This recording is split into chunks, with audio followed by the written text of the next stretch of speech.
लेकिन इसमें दिखाया है कि अपने आप को जस्टिफाई करती है। शादी बेटे की इसलिए करती है क्योंकि उसको पैसे चाहिए होते हैं 50 लाख। नेगेटिव नहीं कहूंगी, बट बहुत प्रैक्टिकल एंड स्ट्रांग लेडी है। पहली बात तो मेरा रोल बहुत स्पेशल है। स्टोरी में जो स्ट्रॉन्ग पिलर होते हैं, इस one of like pillar is Pushpa which I am playing. बहुत स्ट्रॉन्ग रोल है। कमाल का रोल है।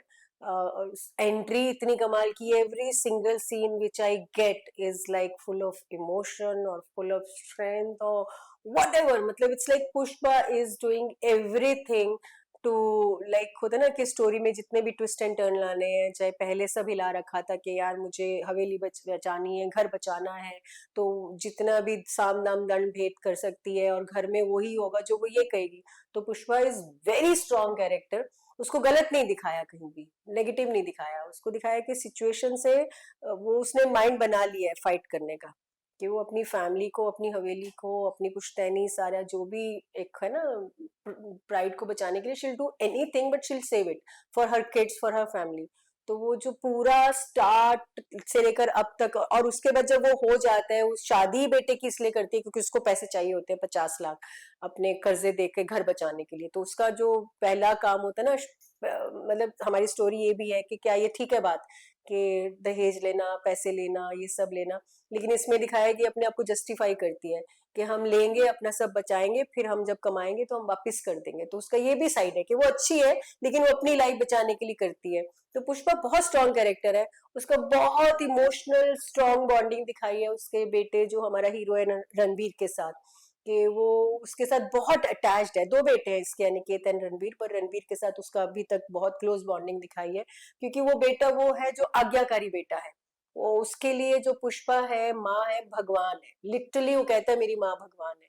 मेरी माँ जो कहेगी ना, वो कहेगी मर जा मैं मर जाऊंगा, जी जा मैं जी जाऊंगा, वो बोलेगी इधर जा मैं इधर जाऊंगा। तो पुष्पा को पता है उसका बेटा जो है उसी के इशारों पे चलता है, उसी को भगवान मानता है। तो इस चीज को वो जानती है। तो कहीं ना कहीं वो ना चाहकर भी ना, उसको दुख होता है, वो इमोशनली खेल जाती है, क्योंकि उसको पता है कि ये नहीं करेगा, बहुत प्योर हार्टेड है, लेकिन ये हमें अपनी लाइफ के लिए करना जरूरी है। तो वो उससे कहीं ना कहीं वो गलत भी होता है, टेढ़ी चीज भी करवा देती है। तो पुष्पा नेगेटिव नहीं कहूंगी, बट बहुत प्रैक्टिकल एंड स्ट्रांग लेडी है। एंड अभी जब बेटे की शादी हो जाती है तो हमारा जो भी फाइनेंशियल प्रॉब्लम सॉल्व हो जाती है, उसके बाद अब जो स्टोरी में टर्न आया है कि अब शादी हो गई है फाइनली, चाहे पैसे के लिए की, लेकिन अब लड़की तो घर में आ गई है, पत्नी तो बन गई है। तो अब ये वो फाइट है कि बेटा जो है वो बेटा ही रहना चाहिए, आज्ञाकारी, मेरे ही, मैं ही भगवान रहनी चाहिए, माँ ही सब होनी चाहिए, माँ का हाँ माँ का ना। तो यहाँ कॉन्फ्लिक्ट शुरू हो गया कि बेटा पति भी बन गया है।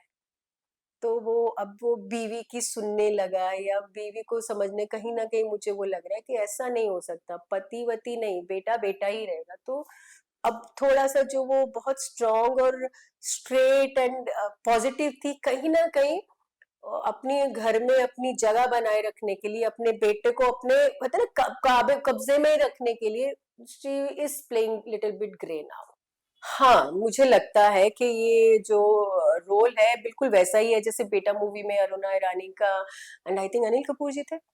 अनिल जी एंड अरुणा ईरानी का जो बेटा का था ना, वैसा ही है कि जैसे वो अपनी माँ को मानता था और जैसे वो मानती थी, लेकिन फर्क इसमें इतना है कि वो सौतेली माँ दिखाई थी, कि वो एक्चुअल में उनका कोई इमोशंस नहीं होता, शी इज जस्ट प्लेइंग उनको इमोशंस में और सारा। लेकिन यहाँ फर्क इतना है कि ये मेरा एक्चुअल बेटा है, मैं रियल मदर हूँ। तो मैं जेन्युइनली मेरे बेटे से अटैच्ड हूँ, जेन्युइनली मैं उसके लिए परेशान हूँ। लेकिन यहाँ लेकिन एक ये उस लेवल की मदर है कि बेटा सिर्फ माँ के ही हिसाब से चलना चाहिए, और अगर बेटा मुझे भगवान मानता है तो बस वो चीज ब्रेक नहीं होनी चाहिए। मतलब विद वर्क ऑल्सो समहाउ मैं मैनेज कर लेती हूँ, योगा और कुछ ना कुछ करती रहती हूँ, बैडमिंटन, जिम्नास्टिक भी किया था बीच में 1 मंथ जब मैं वेटिंग पे थी यहाँ 2 मंथ्स की। तो लेकिन अभी ये वाले शो में आई एम हैप्पी कि पुष्पा बहुत स्ट्रांग है, लेकिन वो होता है ना कि अभी ऐसा हेक्टिक 2 महीने से चल रहा है कि मुझे अभी पर्सनली ज्यादा कुछ भी टाइम नहीं मिल रहा। मेरा फर्स्ट टाइम इतना लंबा ब्रेक आया कि मैं हेल्थ वाइज भी अपना योगा वगैरह कुछ नहीं कर पा रही, जो मुझे लगता है कि मुझे थोड़ा अपने आप को और सिस्टमेटिक करके थोड़ा टाइम ज्यादा निकाल के थोड़ा जल्दी उठना पड़ेगा, ताकि मैं थोड़ा अपना योगा रिचुअल को कंटिन्यू करूं। तो एक दिन छुट्टी मिलती है तो यही नहीं समझ आता कि क्या करो, अपने घर में चीजें संभालो या बाहर का कुछ करो। अब कोई डॉक्टर की कुछ अपॉइंटमेंट लो, कुछ करो, मतलब कहीं स्पा वगैरह तो मैं जाती नहीं, वो सब नहीं मेरा होता। लेकिन होता है कोई डेंटिस्ट या कुछ जरूरी काम, तो मुश्किल हो जाता है। लेकिन that's life, I am enjoying this hectic life है। अडेप्ट करते जा रहे हैं न्यू लाइफ, टाइम के साथ चलना ही समझदारी होती है, नहीं तो टाइम के साथ नहीं चलेंगे तो फिर मतलब हम लोग मतलब कहीं एग्जिस्ट ही नहीं करेंगे। तो लेकिन हाँ, एक टाइम में था कि सोशल मीडिया का तो कोई मतलब कुछ था ही नहीं, नाम ही नहीं था सोशल मीडिया का। तो हम लोगों का जो शोज देखते थे एक्चुअली, जब मैं बात कर रही हूँ कहानी कसौटी की, तो क्या टीआरपीज होती थी, मतलब 24/27 कहाँ पहुंच जाती थी। और कितने लोग होते थे ना, लिमिटेड चैनल्स होते थे, लेकिन व्यूअर्स बहुत सारे होते थे। तो हमें जो हमारी फैन फॉलोइंग या जो इंटरेक्शन होता था, वो जैसे हम सड़क पे चल रहे हैं, अरे सुमन भाभी कई लोखंड वाला मार्केट जा रहे हो, किसी ने रोक के फोटो खींच ली। और इतने एडवांस फोन भी नहीं होते थे, नॉर्मल से होते थे, तो उतना नहीं होता था, लोग ऑटोग्राफ ले जाते थे। तो अच्छा लगता था कभी कोई, मतलब एक ज्यादा उनका वो जो आंखों में चमक होती थी ना, कि क्योंकि ऐसे उनको डे टू डे लाइफ नहीं पता होती थी, उनको नहीं पता होता था हम रियल लाइफ में कैसे दिखते हैं, कैसे रहते हैं, या हमारा डेली रूटीन क्या है, या हमारी शूट कैसे होती है, बिकॉज ये सब चीजें उनके लिए मिस्ट्री होती थी। वो लोग शो ही देखते थे, मूवी ही देखते थे। तो अगर रियल में हम उनको मिल जाते थे, उनके लिए बहुत बड़ी बात होती थी कि अरे आप ऐसे दिखते हो, आप ऐसे लगते हो, आप ऐसे बोलते हो, आप तो बहुत छोटे लगते हो। वो अब नहीं रहा, बिकॉज अब सोशल मीडिया, इंस्टा जब ऐसा होता है ना कि हर अभी हर इंसान को पता है कि बिहाइंड कैमरा क्या होता है, और शूट पे क्या होता है, रियल में कौन कैसे दिखता है, रियल में लाइफ में वो पर्सनल लाइफ में क्या कर रहा है, डे टू डे अपडेट होता है। तो अब वो वैसा, वो एक होता है ना वाव वाला होता है ना, कि वैसा नहीं रहा, कि यार लोग ये नहीं सोचते कि यार वो कैसा करता होगा, विदाउट मेकअप कैसा दिखता होगा, नॉर्मल लाइफ कैसी होती होगी। तो वो बहुत आम बात होगी है लोगों के लिए देखना। मैं काउंट करके देखूं तो मुझे लगता है मैंने 8 शो तो कर लिए होंगे। मेरा शुरुआत हुई थी करम से, जो सब टीवी के लिए था। करम के बाद मैंने किया कहानी, कहानी के बाद मैंने किया कसौटी, कसौटी के बाद मैंने एक डीडी का शो किया कलीरे, एक शो किया कहानी तेरी मेरी सोनी टीवी पे। मैंने फिर स्टार का किया केसर। फिर मेरे को मैंने किया अपना कसम कलर्स टीवी का। उसके बाद मैंने नागिन 5 किया। बीच में पता नहीं अगर मैंने कुछ मिस कर दिया हो, तो ये 1 2 3 4 5 6 7 8 तो हो गए, इतने शोज तो किए हैं अभी तक। अब एकता के साथ काम मैंने बीच में गैप आ गया था आफ्टर केसर, कुछ मिसअंडरस्टैंडिंग हो गई थी। मतलब वो उस टाइम ऐसा हुआ था कि मेरी कुछ पर्सनल लाइफ हिल गई थी बहुत बुरे तरीके से। और बट उसका प्रोफेशनली कोई लेना देना नहीं था। प्रोफेशनली समहाउ मैं, मेरे को ना हमेशा ऐसे लगता कि यार कुछ काम अच्छा होना चाहिए। और मतलब ऐसे कुछ प्रॉपर्टी की टाइप में हमेशा से रहती हूँ कि प्रॉपर्टी टाइप नहीं मुझे डील करो, मुझे काम अच्छा दो, प्रेजेंस मेरी पता लगनी चाहिए। एज एन आर्टिस्ट मैं खड़ी हूँ, तो मुझे नहीं शौक कैसे रैंडम भीड़ में खड़े हैं लोग जाए। तो ऐसा हुआ था कि जब मैं कसौटी कर रही थी ना, तो एक लंबा गैप आ गया था मेरे ट्रैक पे सुमन भाभी के उसमें। तो उस बीच में केसर कर रही थी, केसर में मैं प्ले करी थी विद्या भाभी। तो उसमें अच्छा डिसेंट ट्रैक चल रहा था। तो एक ही प्रोडक्शन हाउस था, और मुझे भी इतनी अक्कल नहीं थी, इतना प्रोफेशनली मेरे को नहीं लगता आज भी मुझे हैंडल करना आया। तो मैं बहुत ऐसे स्ट्रेट फॉरवर्ड नॉर्मल एक आम आदमी की तरह ही मुझे लाइफ हैंडल करनी आती है, बहुत प्रोफेशनल। मुझे टैक्टिक्स खेलनी न तब आती थी ना अब आती हैं, नहीं मेरे को इतनी अक्कल थी, अब फिर भी मेरे को समझ है प्रोफेशनली। तो मैं उनका केसर कर रही थी। तो मुझे लगता है 2-3 महीने का आराम से गैप हो गया था कसौटी की शूटिंग को। तो मुझे प्रोडक्शन से कॉल आया था, और जबकि मैं केसर की शूट करी थी, बालाजी का ही शो था, बाहर के प्रोडक्शन हाउस का नहीं था। तो अगर मुझे उस टाइम हैंडल करना आता कि मैं उन्हीं को बोलूं हैंडल कर, तो शायद ये मिसअंडरस्टैंडिंग भी नहीं होती। तो जब मुझे केसर कर रही थी, नेक्स्ट डे मेरी शूट थी केसर की, तो मुझे अचानक से कसौटी के ईपी का फोन आता है, और वो ईपी मैंने पहले कभी बात नहीं की थी। वो फर्स्ट टाइम किसी मिस्टर ग्रोवर का था, जितना मुझे रैंडम याद है कि कोई ग्रोवर जी थे, तो उनका फोन था। तो बोले कि मैम कल आपका कसौटी का शूट है। और मैं तो बहुत ही क्लियर थी, क्योंकि मैंने कोई ऐसा गेम भी नहीं खेली या कुछ भी नहीं खोला। तो मैंने कहा बट मैं तो केसर शूट कर रही हूँ, तो आई कैंट कम फॉर कसौटी again, which I was not wrong. तो ही सेड कि आप नहीं आओगे। तो मैंने कहा नहीं, मैं तो केसर कर रही हूँ। तो बोले कि नहीं। मैंने कहा पर सीन क्या है। तो बोले नहीं, वो कुछ फ्लैशबैक दिखा रहे हैं गणपति का। तो मैंने भी बहुत, क्योंकि कई ऐसे सीन होते थे जहाँ कई बहुत सारे कैरेक्टर गायब हो जाते थे किसी डेट प्रॉब्लम के कारण, हेल्थ इशू के कारण। जब ऐसे बहुत सारे आर्टिस्ट एक साथ सीन होता था ना, कि सारी कास्ट में काफी सारे कंबाइन सीन है। तो मैंने नॉर्मली बोला, मैंने कहा अरे अगर गणपति विसर्जन में सुमन भाभी नहीं भी होगी तो क्या होगा। पर मैं नहीं आ सकती, मैं केसर कर रही हूँ। But I don't know what message he conveyed further, कि एक तो मैम को बहुत गुस्सा आ गया कि भाई शिवानी ने मना कर दिया शूट पे आने के, she is not coming, she is denied the shoot. तो कुछ एक अलग ही इशू बन गया जो मेरी भी समझ से बाहर है। But same time same day मेरी पर्सनल लाइफ में बहुत बड़ा भूचाल आ गया, ऑलमोस्ट आउट इन मीडिया। और मिड डे में आ गया, और मैं एकदम से, मतलब मैं ये बताना चाह रही हूँ कि उस टाइम पर्सनल प्रोफेशनल मिक्स नहीं हुआ था, लेकिन लोगों को लगा कि ऐसा कुछ हो गया। तो मेरी पूरी पर्सनल लाइफ हिल गई, एंड आई एम लाइक मैं वो सब हैंडल कर रही हूँ। एंड सेम नाइट मुझे फिर हमारे जो राइटर थे, जो एक्टर भी थे हमारे कसौटी में, ही प्लेड माय देवर महेश पांडे, उनके फोन से फोन आते हैं। तो वो बोला हेलो, उतने में एकता जी फोन ले लेती हैं। तो उन्होंने बोला कि Shivani if you not coming for Kasautii will be out of Balaji. And I was shocked.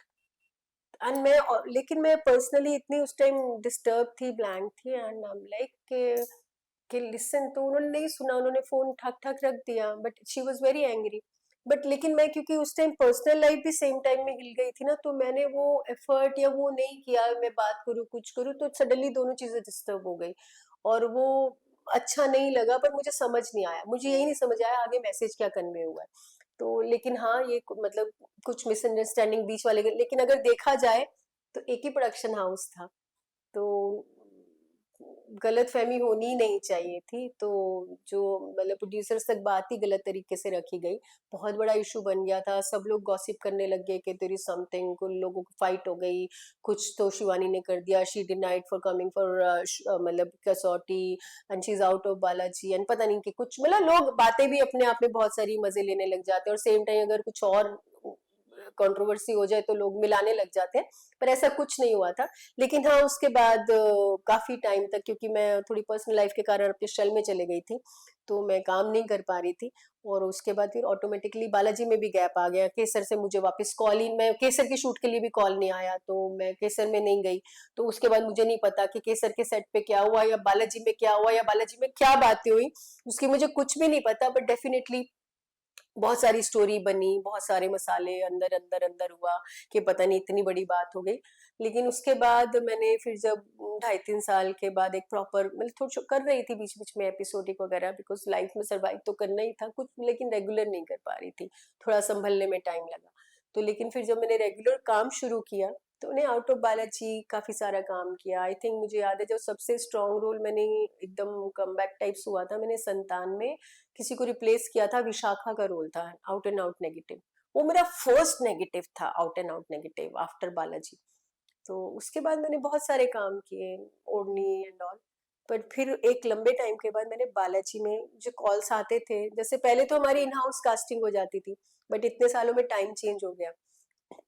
बीच में कहते ना कास्टिंग वास्टिंग, कई चीजें, कई लोग आ गए, लोग बदल गए। तो मुझे कॉल्स, रैंडम कॉल आने लग गए कि ऑडिशन दे दो, ये दे दो। मुझे लगा ऐसा तो नहीं होता था, Balaji has change. And then फिर थोड़े मेरे मन में हेसिटेशन थी कि मैं क्या ही दूं ऑडिशन, मना हो जाएगा, maybe she'll have some grudges. But then मैंने फिर थोड़े टाइम बाद अपने आप को समझाया कि मैं ही क्यों अपने माइंड में रखूं, आई शुड बी ओपन। मैं अपने देती हूँ ऑडिशन। मैं अगर, मतलब हो सकता है कि शील नॉट हैव एनीथिंग खत्म होगी, या why should she keep this in her mind for so long. तो फिर मैंने भी अपने आप को समझाया कि मैं ही पहाड़ बना रही हूँ, तो I started giving audition when I got the call for Lord of Balaji, होता है ना कि कैरेक्टर्स के लिए। तो मैंने फिर मुझे याद है कि मैंने कुछ दिए, लेकिन उसके थोड़े टाइम बाद एक ये कसम के लिए ऑडिशन दिया, तो मेरा पम्मी कोली क्लिक हो गया। And I very well know कि जो ऐसे इंपॉर्टेंट कैरेक्टर्स होते हैं उनकी कास्टिंग बिना एकता मैम की नॉलेज के कभी नहीं होती। तो I was very happy. And मैंने स्पेशली अपने कास्टिंग वाले को पूछा था, जो हमारे जिसने मेरी कास्टिंग कराई थी, राजकुमार, कि मैंने कहा you were there when Ekta ma'am said yes? He said हाँ। मैंने कहा तो how was her reaction, because I wanted, इतने साल बाद होता है ना।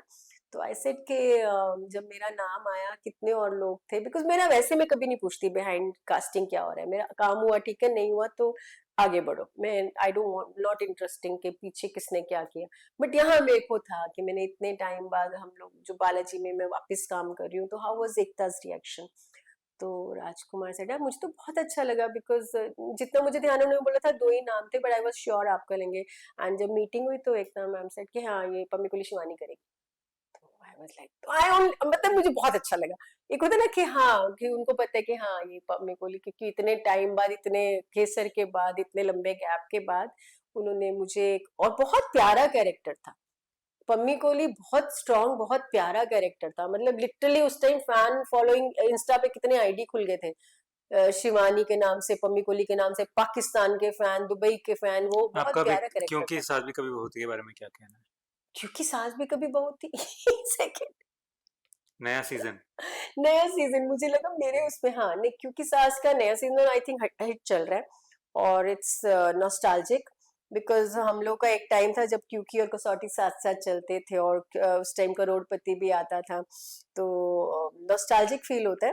एंड अच्छा चल रहा है, तो बिकॉज इट्स ऐसा लगता है कि हम, Balaji is like our home, तो उसी घर का एक पुराना इतना प्यारे फैमिली वापिस आई है, विद न्यू टैलेंट और न्यू लाइक अपने नए जो भी आजकल के जमाने को लेकर जो मेन उस टाइम, वो उस टाइम के पॉइंट्स उठाते थे सोसाइटी में, लोगों को समझाते थे एक फैमिली के बारे में, तो आजकल की लाइफ को लेकर जो चल रहा है वो उस चीज को ज्यादा पॉइंट आउट करके लाइफ, मतलब सास भी कभी बहू को दिखाना चाह रहे हैं। And again Smriti is back after her complete journey of, मतलब पॉलिटिशियन और सब करके वापस वो स्मृति, और लोगों ने इतने प्यारे तरीके से वापस अपना लिया है, तो या इट्स गुड।